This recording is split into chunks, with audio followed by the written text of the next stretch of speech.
Even if I can speak all the tongues of the earth, and those of the angels too, but do not have love, I am just a noisy gong, a clanging cymbal.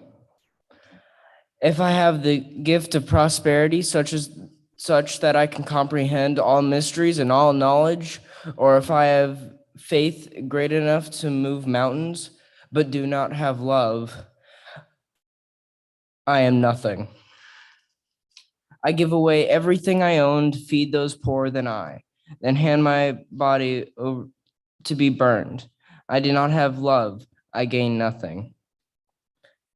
Love is patient, love is kind, love is not jealous, it is not put on airs, and it is not snobbish. It is never rude or self-seeking. It is not prone to anger, nor does it brood over injuries. Love doesn't rejoice in what is wrong, but rejoices in the truth. There is no limit to love's forbearance, to its trust, its hope, its power to endure. Love never fails. Prophecies will cease, tongues will be silent, knowledge will pass away. Our knowledge is imperfect, and our prophesizing is imperfect. When perfect comes, the imperfect will pass away. When I was a child, I used to speak like a child. I used to think like a child, reason like a child. But when I became an adult, I put childish ways aside. Now we see indistinctly, as in a mirror. Then we will see face to face. My knowledge is imperfect now. Then I will know even as I am known. But there are, in the end, 3 things that last: faith, hope, and love. But the greatest of these is love. This is the first letter to the Corinthians, chapter 13. And these are ancient words from our tradition read to our present day contemplation.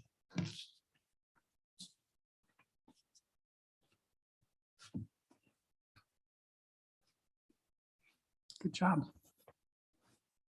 Didn't both of our readers do well today?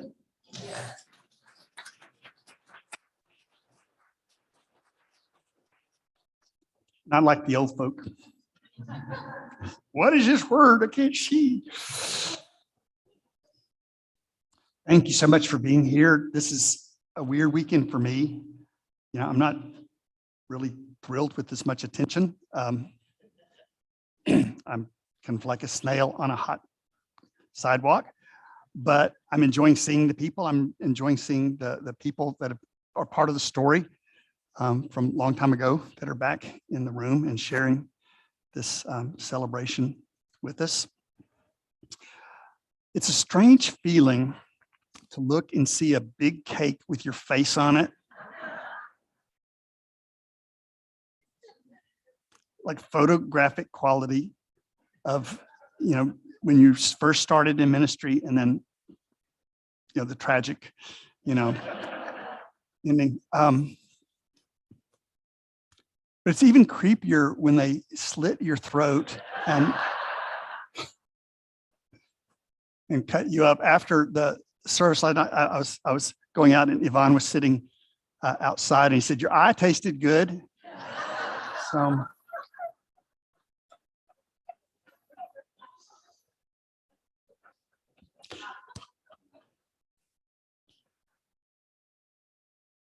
The question I want to ask today is, how can the church be an agent of love in the world today? Today, we're looking at what we've done in the past, and that's wonderful. We're celebrating, you know, great story and almost miraculous things that we've done as a community. And yet Monday, we'll need a new mind that's focused on doing better, going deeper. Because if we start living in the memories of what we've already done, what we've built for ourselves is mausoleum, right? So this has got to be the first step. This wing will help us serve the area poor magnificently, and that's a wonderful thing. But we have to go back to the kind of revolutionary principles that got us going in the first place, which is, what does it mean to be an agent of love in this world? I was sitting one of the times that I was in trouble in the church. There were several of those over the years, and I was sitting in a very fancy church, listening to what other people thought that I believed, which was, again, sort of like having your face on a cake. And I'm looking there, and it's like one of these really rich, fancy churches, and it looks like a medieval castle. And they're reading from King James. And I asked myself this question: why does that feel more religious? Why does that architecture feel more churchy? Why does that language feel more churchy? And then it hit me, because that's the period when our theology died. When we said no to Galileo. No, we're not going to look through that. When we began to be focused on the past and on ourselves and the church, not as a movement for human rights, but as an institution that too often stands on the wrong side of this worldwide revolution. If you lived in Nazi Germany and you were a Christian, looking back would have remaining apolitical been the right thing to do. To not speak up about the fascism that seized that nation, to not speak up on behalf of the people in harm's way, all of them. Looking back, was that the Christian thing to do? Because that's what people are saying today. To not bring politics into Christianity. We're so concerned with being in good relationship with the bullies that we're not standing up for the people that are in harm's way, and we're calling that church unity. Is that true? Can there be peace without justice? We need to ask that question. There's one more scripture I'd like to read. I love the passage that talks about love. And I think that's a good start. But there are pieces of the Jewish tradition that Christianity jettisoned that were organizing principles of sane religion. And one of them was called the Shema. That's Hebrew for to hear, to listen. And it's 2 verses. It's very simple. It goes, "Hear, O Israel, your God is one. You shall love your God with all your heart, all of your soul, and all of your might." What they said was, never forget that. Put it in a little box on your forehead. I don't think they really meant it literally, but you know how Orthodox religion always does. But it's saying, keep that central. It said, sew it on the hem of your garment. Because if you forget that, there's going to be problems, no matter what you do. Now, the first thing we have to understand is what it means to say God is one. What it can't mean is that one particular religion has the copyright on God. It cannot mean that, because none of us has a universal insight. Right? Whatever idea you or I have of God is our personal, particular version of universality. And we fight over it. There's nothing more divisive than this sort of totalitarian idea of unity. And all of us are trying to unify the world. The mystics of all time have said and taught that to say God is one means that there's one ground of being underneath all of our approaches. And none of us has it completely, but all of us are expressions, partial expressions of that one unity. So the way you affirm God is one is with universal sympathy. universal compassion, not with the illusion that your idea of God is the best, because that's narcissism. That's not universality. So I've tried to leave some clues here for, that day when I'm, yep. That's our stained glass window. And one of the symbols that the architect and I talked about was an idea where you have a wooden cross in the middle, which represents historic Christianity. We have a certain language, we have a certain book, we have a certain, that kind of thing. But the colorful circle around it is called the mandala, and it represents universal religion. And those two have to be in conversation. If you don't realize the Christian scriptures are a conversation of all the world religions and philosophies at the time, then I think we misunderstand the book. And I think that probably most traditional theologians misunderstand it because they don't study other religions. They just assume we're right. They may pick up some Judaism, but they don't realize there's stuff coming from Africa. There's stuff coming from India. There's stuff coming from Greece. And it's all important. It's all important because what we're trying to do is become universalistic, right? But not just one idea of everything. The next picture, I think, is what the symbol Christ means. Traditional Christianity acts like the word Christ is Jesus with superpowers, right? Jesus is going to come back, but this time he's not going to be a sissy. He's going to beat everybody up. He's going to punish everybody. I don't think that's what the Bible was talking about. I think Christ represents a new vision of humankind. It's a kind of enlightenment, which is why Paul said, in Christ is neither male nor female, Jew nor Greek, slave nor free. There's room for all of this. People don't have to become Christian. See, that's the mistake people make. Universality cannot be something we copyright. Right? So whatever Christ means, it includes all people of goodwill. Anyway, that's my belief. I believe the resurrection was when people woke up to the Christ in all people, which is why in the resurrection stories, there's stories of mistaken identity. Right? It's the gardener. They don't realize that was Christ. It's on the way to Emmaus, these two strangers. The reason they add that detail is so you will realize you've not been left behind in this. This is absolutely as available to you as anybody in the Bible. You just have to feel the interwovenness. You just have to feel the tie that binds us all together. So that's, I think, that principle that's organizing of a kind of, the way I've tried to paraphrase it in the mission statement, and it's another, I hope will be a helpful tool in the years ahead, is that the mission statement of this church now, until I turn my back, because it's your church, whatever you decide. But for now, it's a place where we learn and teach the radical and universal love that Jesus lived. And every word is important. It has to start with love. If you become a social justice church, you're going to start withering from the roots.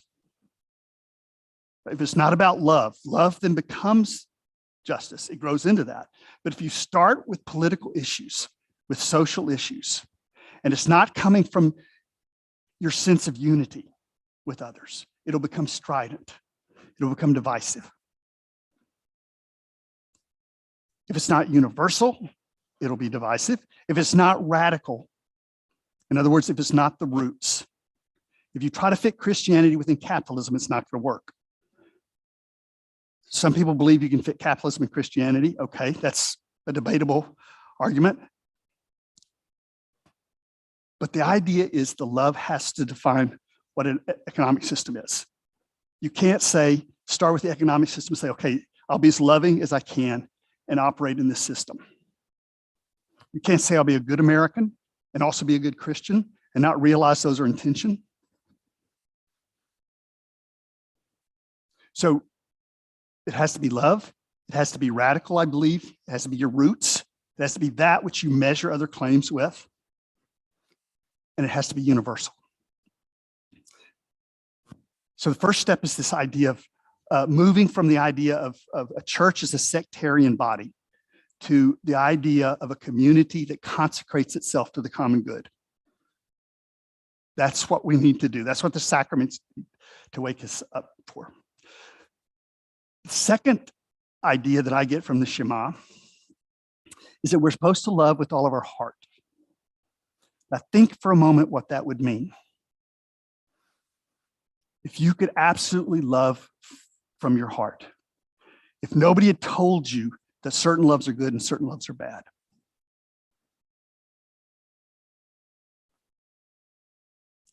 What if you loved completely from your heart? I think it has to start there. That's why I love the art piece. As we're coming back from COVID, it's so important not to try to get back to what we used to be. We got to be better or we're going to be worse. So this idea of creativity, art, the church needs to move from ritualism to art. You can still have rituals. When you put a candle on the dinner table, that's a ritual.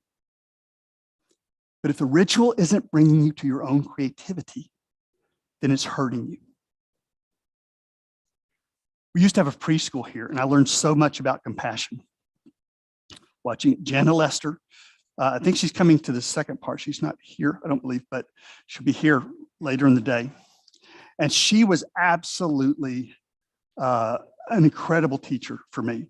There was one kid that was like, being Genghis Khan on the playground. And the other teachers, you could tell, were at wit's end. And they were kind of debating, okay, which finger should we break? So they called Jana because they're out of options and stuff. And Jana takes him to sort of a timeout place, which happened to be right outside my office. So I don't think she ever realized that I heard her when she was doing this. But she gets down at the level of the child and simply says, "It makes me sad when you hurt other children." And this kid, for whatever pain he was expressing and whatever troubles at home that he had brought there, melted, right? She didn't judge him. She didn't shame him. She took him deeper into his own heart. And that's what Christianity has to do. Now, that will take you in places that get you in trouble. And that's the part we didn't realize at the time. Next slide, please. This is that all may freely serve. This is Janie Sparr and her pirate band. That was so important of pulling us out of our selfish Christianity.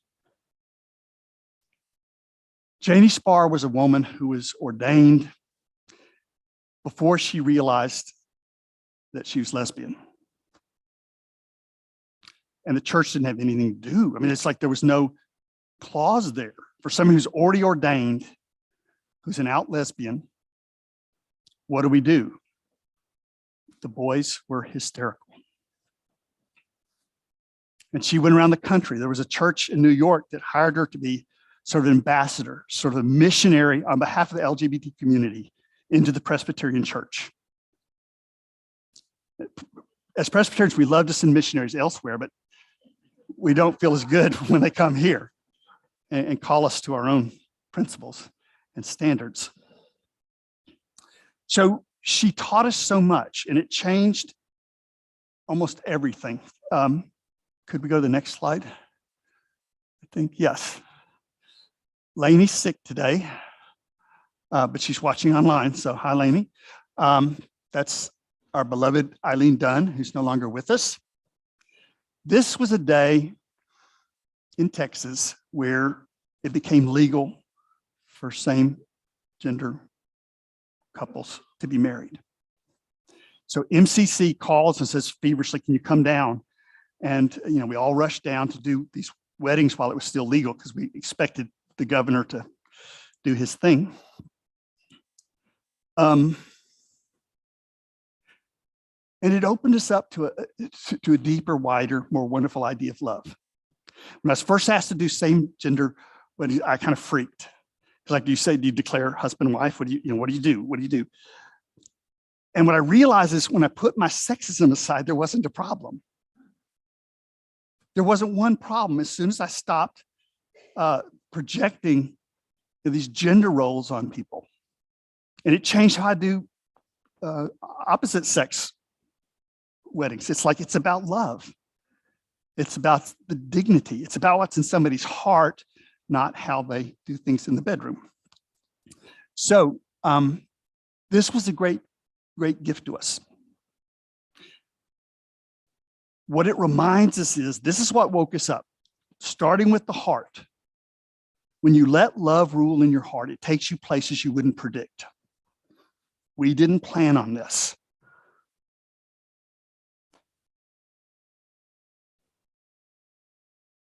But it's wonderful because love grows into art.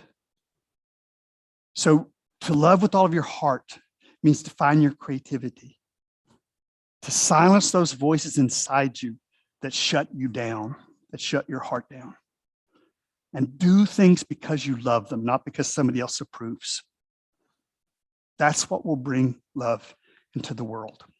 So love with all of your heart, then love with all of your mind. Can you do that if the church tells you what to believe? Let's just think about this. If the church tells you what to believe, can you love with all of your mind? It's not possible.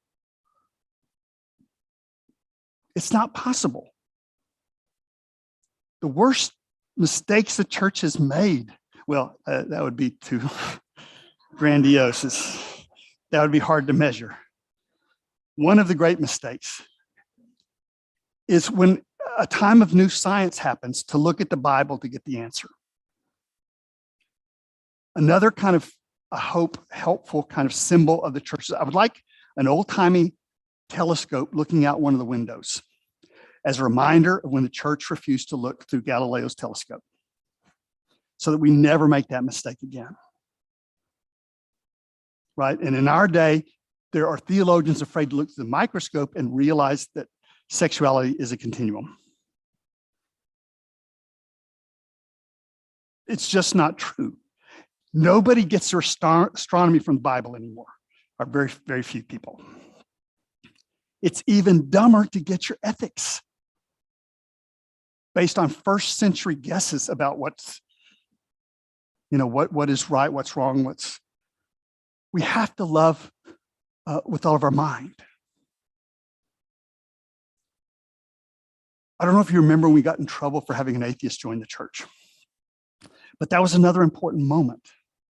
Because when you say somebody has to say a creed to get into the church, you're saying they already have to have faith before they get to you. What kind of a church is that? Right? If they already have it, then what good are we anyway? And if you can't bring your doubts to a church, if the church fills you with answers to questions you never asked in the first place. Remember confirmation class? Oh my God.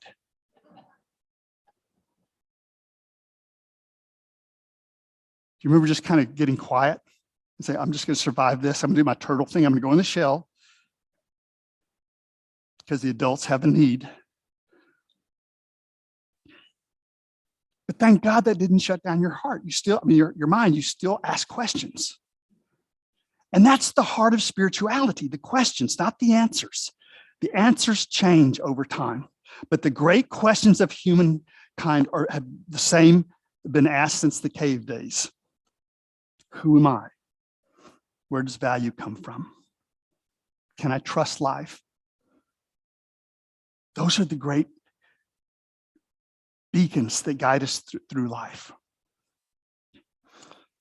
One of the things I think I've skipped. Oh, well, yeah, let's do that one, then we'll go back to. This is Bab's fault. I had a very bad idea when we were in trouble. The national church was trying to deal with us. And so they had an overture to say, if anybody joins a Presbyterian church, they have to say, Jesus Christ is my Lord and Savior. Because before that, there wasn't like a litmus test. There was a kind of a general idea of things, but it was okay to be honest, right? It's okay to say, I don't know. Was Jesus born of a virgin? I don't know. I don't know. Did Jesus rise after 3 days? I don't know. Now, if you're talking about faith, I can say yes, but if you're talking about science and history, I don't know. So I had the very bad idea, the very evil idea. Yeah. Of getting an African parrot and teaching it to say, Jesus Christ is my Lord and Savior.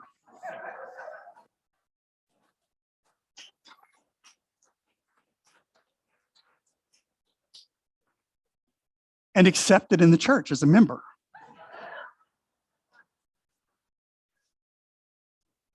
If the session hadn't talked me out of it, it would probably be an elder now. But my thinking was this. When we got in trouble, to ask the question, okay, then what is wrong with that? If a parrot can say, Jesus Christ is my Lord and Savior, how is that the litmus test for faith? Aren't our doubts as important as our beliefs in the life of faith? Of course they are. So I think the church has to move from an institution that's bound to belief to one that awakens awareness. There's nothing wrong with creeds if you know their songs, you know their poems. If you think they're science, they're going to shut down your mind. So to have a church that moves from belief to awareness, loving with all of your mind, and then finally, a church where you can love with all of your strength. Let's go back to Ilden Yvonne.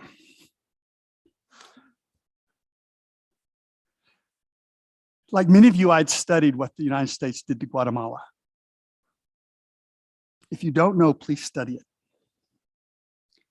Because the US committed atrocities in that place, and Ilda was born into that crater, into that violence, into the devastation. When they came to us to ask, could they live here in sanctuary? What is a sanctuary? Is a sanctuary this? Is it pews and crosses? Or is it a place where human beings are safe and honored? How could we say no? And what a gift they've been to us. We didn't realize we were the ones in the cage, right? The cage of propaganda, of nationalism. Vicious, evil nationalism, where you can multiply this story times tens of millions of people that are displaced and they're wandering the world as refugees. And our leaders vilify them. There's a woman who's here today who works nearby, and I will invite her down at the benediction if she wants to come forward. If she thinks it's a bad idea, that's fine. I won't say her name. But she called and asked for me to write a recommendation and to pray for her. Because a family member called her to ask for transportation. The family member turned out to be undocumented. They were caught and arrested by immigration, and she's been charged with human trafficking and is facing 10 years in prison. Is this a place where she's going to find allies? See, what we did yesterday is great. What we did a year ago is great. All that stuff is great. Will we be a witness for justice? Will our love grow into justice? Will your love and my love grow into justice? Because justice is just doing the math of love and treating people who aren't useful to you the same as you treat people who are useful to you. I remember, like I say, it takes you places you'd never choose to go. It starts with love. For me, it started with studying the mystics and then realizing these are all radicals. All these people that I thought were just really nice. The reason they're nice is because they reject the cultures in which born. What does it mean to love with all of our strength? I had an opportunity in Babs 2 to go with Janie Spar. We're talking to a minister again, once you start doing this stuff, you get sucked into all kinds of stuff. And so I'm sitting there, we're going around the country trying to talk churches into being Christian. Hard sell, hard sell. And we're talking to this minister and asking him to become an ally for the LGBTQ community. And he was a very nice guy, but he was giving all these excuses. You know, the people in my church, I don't want to upset them. They need pastoral healing as much as anybody. And they're making the decision, they're deciding. And you don't do that to Janie Spar. She goes, okay, but just realize that while your people are deciding, our people are dying. And look on his face, and very soon he was an ally. Love grows into justice. If you try to start with justice, it's not gonna work. You just fight. But beginning with your love and letting it grow takes us all to wonderful people. Is there anybody here that hasn't said that if you were back in World War II, you would have defended the Jewish people? You would have taken in Anne Frank? Okay, so what's our excuse now for not doing that? The movement taking over this nation is fascism.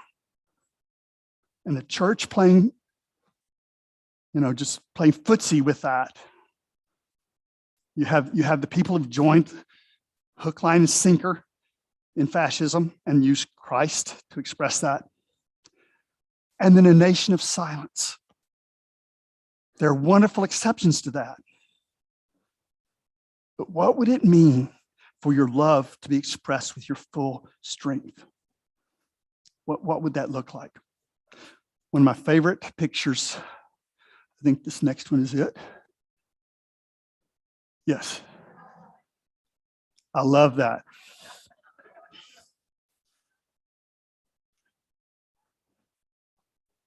It's a baby that says, I just came out to say power to the people. Now let me plant the bee in your bonnet. If this planet is ecological, if life is ecological, that means you evolved or were created to be of service to others. You were not a free-floating libertarian, right? Your life intertwines with other people. Is it possible that the baby's right? That you were born as ambassador for love? How would your life be different? How would this church be different? How would this nation be different if we live that out as fully and completely as we can? So I want to leave you with questions. What kind of a church does the world need? How can we be an agent of radical universal love in our world today? We have to move from being a Christian sect to being a community that consecrates itself to the common good. We have to move from a church that only expresses itself in ritualism to one that frees the artist and everyone, that allows you to love with your entire heart. And we have to be a church where people can use all of their minds. That doesn't take people to mere belief in dogma and creed, but instead awakens awareness and reason and scientific curiosity. And finally, a church where we actually stand up for one another. It's great to be an inclusive church, that's great. But what does it mean if we don't defend each other? If I say, you're welcome to come here, but if somebody bullies you, you're on your own. What kind of love is that? I think our last, I love that one too. That's what your heart needs to understand. Your mind needs to understand. Your strength, your courage needs to understand. You can change the world.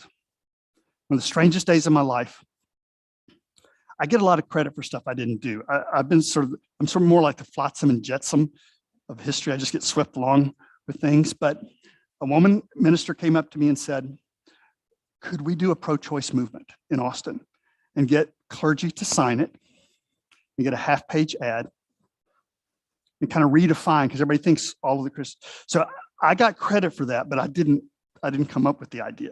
She did.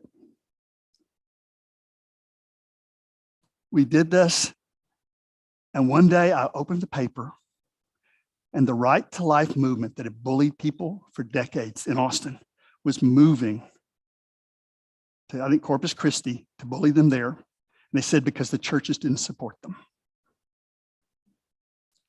And I thought, oh my God, we can affect the world.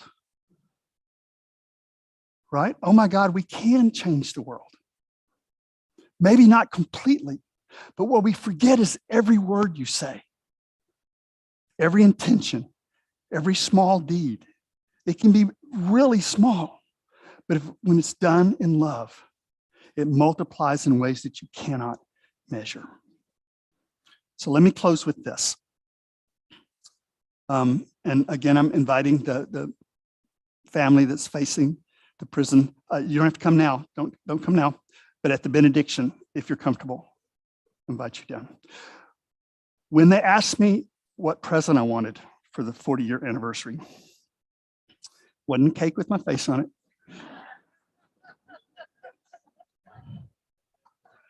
But it was fine. That was fine. But I didn't want a present because we did this together. And it's not truthful to put the attention on me. I would have been fired in almost any other church. I guarantee it. If you don't realize that you are a central part of this story as a community, as any one of us, then you're missing the point. So realize the best gift you can give me won't happen this week. But after we've talked about the past and all these wonderful things, what gives me peace in my soul is to know that you will be a community that stands for radical, universal love long after I'm gone. So I thank you for that. At the end of our sermons, again, we invite you to your own thoughts on this. That's what I think. You don't have to agree.